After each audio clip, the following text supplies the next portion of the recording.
સોલંકી આજે બનાવશું આપણે પૌવાનો નાસ્તો। તો આપણે બનાવવાની શરૂઆત કરશું તો 1 વાટકો ચોખાના પૌવા લીધા છે આને પહેલા પાણીમાં પલાળી દઈશું।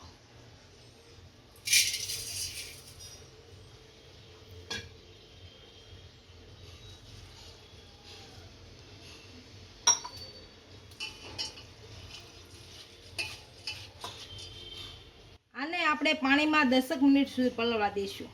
10 મિનિટ જેવું થઈ ગયું છે ને આપણા પૌવા સારી રીતના પલળી ગયા છે। આને એક વાસણમાં કાઢી લઈશું। પાણી નીતારી દઈશ સાવ।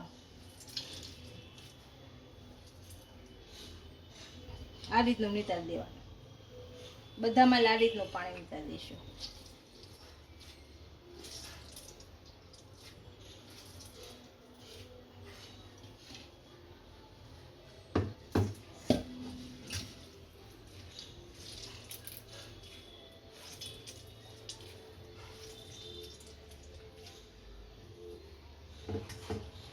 પૌવામાં લે આપણે બધું પાણી નીતારી લીધું છે।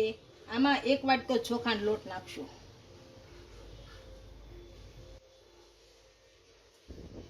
આમાં થોડીક હિંગ નાખશું, ચીલી ફ્લેક્સ નાખશું, કાળા તલ નાખશું, જીરું નાખશું, સ્વાદ પ્રમાણે મીઠું નાખશું, લીલા ધાણા નાખશું અને બધું આપણે ભેળવી નાખશું।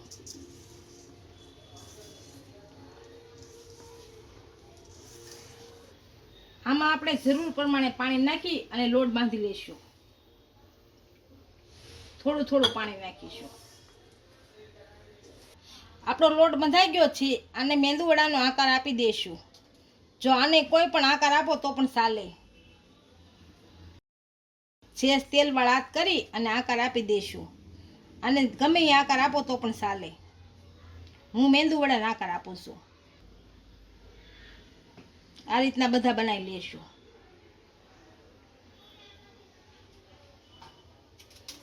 આપણે બધાને આ રીતનો આકાર આપી અને આ રીતના બનાવી લીધા છે અને આને તળી લેશું। હવે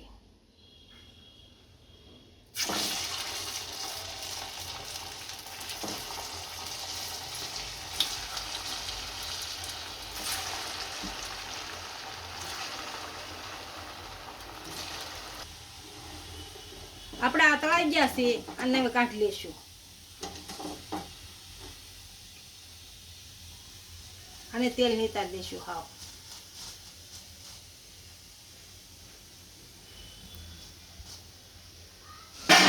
આ જ રીતના બધા તળી લેશું।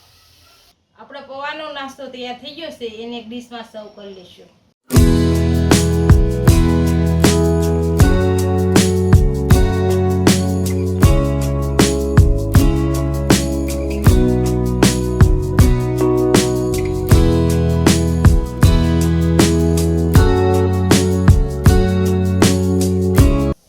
વિડીયો ગમ્યો હોય તો વિડીયોને લાઈક કરી દેજો, ઇન્સ્ટાગ્રામ અને ફેસબુક પર ફોલો કરી દેજો। મળીએ નવા વિડીયો સાથે।